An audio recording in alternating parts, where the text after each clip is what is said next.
ഇടുക്കിയിൽ വിജയം ഉറപ്പെന്ന് LDF സ്ഥാനാർത്ഥി ജോയ്സ് ജോർജ്. പോളിംഗ് ശതമാനത്തിലെ കുറവ് വിജയത്തെ ബാധിക്കില്ല. LDF വോട്ടുകൾ കൃത്യമായി പോൾ ചെയ്തിട്ടുണ്ടെന്നും ജോയ്സ് ജോർജ് പറഞ്ഞു.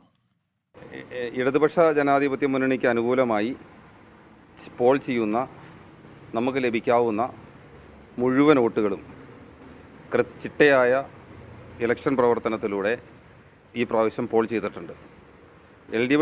LDFിന് ലഭിക്കേണ്ട ഒരു വോട്ട് പോലും പോൾ ചെയ്യാതിരുന്നിട്ടില്ല. അതുകൊണ്ട് തന്നെ പോളിംഗ് ശതമാനത്തിൽ കുറവുണ്ടായിട്ടുണ്ടെങ്കിൽ അത് ഒരു കാരണവശാലും LDFിൻ്റെയോ സ്ഥാനാർത്ഥി എന്ന നിലയിൽ എൻ്റെയോ വിജയസാധ്യതയെ ബാധിക്കുന്ന പ്രശ്നമേ ഇല്ല. പോളിംഗ് ശതമാനം കുറയാനുള്ള കാരണം സംസ്ഥാന തലത്തിൽ കോൺഗ്രസിനോടുള്ള ആളുകളുടെ ഒരു നിലപാടിൽ ഉണ്ടായിട്ടുള്ള മാറ്റമാണ്.